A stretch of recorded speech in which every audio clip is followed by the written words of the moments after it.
刺激的来了！饰演漫威英雄的寡姐主演了另一部作品，寡姐在这部作品里凭借着风情万种的神情，瞬间吸引了一大波粉丝。那么今天咱们就来盘盘寡姐这部上映于2013年的《皮囊之下》。影片开始，寡姐开着面包车四处张望着路边的猎物，只要看到独行男人，她就会装作迷路的样子上前搭讪，而这些男人面对这么漂亮的寡姐，都会热心肠且孜孜不倦地为她指明道路。而寡姐也是个有原则的女人呐，已婚男人她从来不碰的，她只会选择单身且独居的男人下手，她都想掳到家去为自己解药。眼看夜色降临，一直没能找到合适的人选，寡姐再次搭上了一个男人。聊天中，寡姐得知这个男人单身独居，并且没有亲人，正好是寡姐的完美目标。于是寡姐想都没想，直接把他带回了家。虽然房间内幽深黑暗，且处处透露着诡异，但看着眼前美丽的寡姐正在宽衣解带，男人也没有多想，便急不可耐地脱下自己的衣服。殊不知本以为会与寡姐共度良宵的男人，怎么也想不到此时他已经离死不远喽。很快，只见男人渐渐地陷入了黑水中，像是被置换了一样，直到完全被侵蚀，都没有显露出任何痛苦的表情。与此同时，寡姐也停下脚步，面无表情的原路返回，且淡定地穿上衣服。而此时的男人已经消失在黑水中。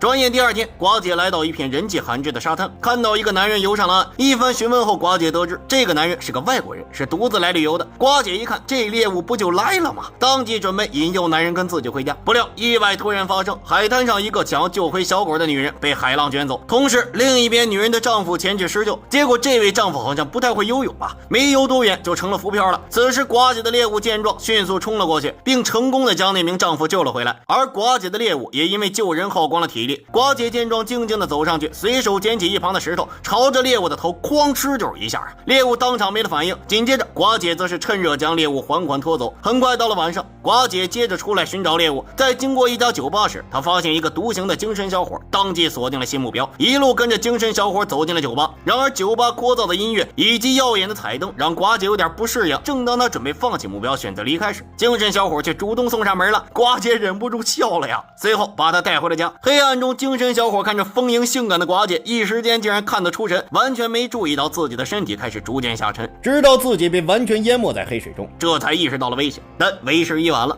只见男人的血肉瞬间被抽干，只剩下了一张皮囊缓缓飘过，而寡姐则是再次穿好衣服，接着去寻找下一个猎物。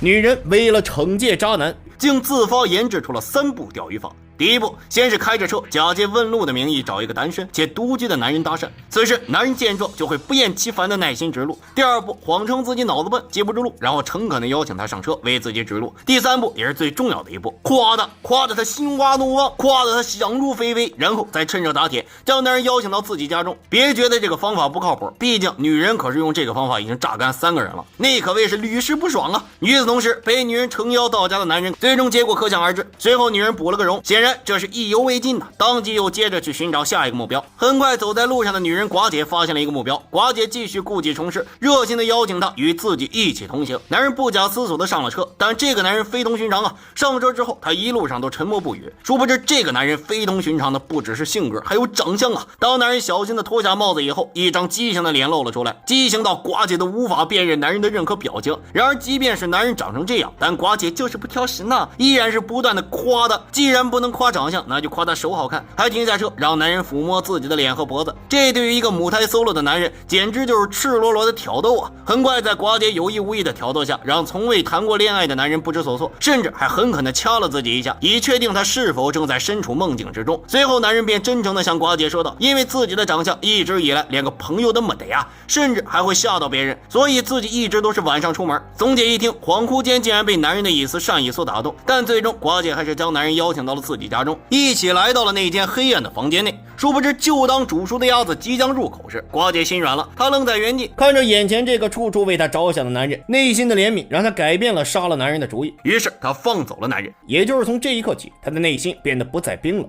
隔天，寡姐独自走在街道上，不小心摔倒了，围观的好心人迅速将他扶起。寡姐看着周围这些人脸上的喜怒哀乐，听着他们的议论，渐渐的，她内心的想法发生了转变。当即，寡姐决定就此隐居山林，与世隔绝，再也不出来霍霍人了。殊不知，就在寡姐回去的路上，一个男人的出现让她又有了一个新的想法。哎呀，找个好人嫁了吧！因为在车上，男人真诚的话语打动了寡姐，同时她也希望可以真正感受一番被爱的滋味。于是，寡姐没有将男人邀请到自己家，反而是跟着男人走了。而男人十分绅士，不仅为她布置了客房，还为她准备了睡前热奶茶。殊不知，这个男人很快就会发现，他眼前的这个女人可不是一个女人呐。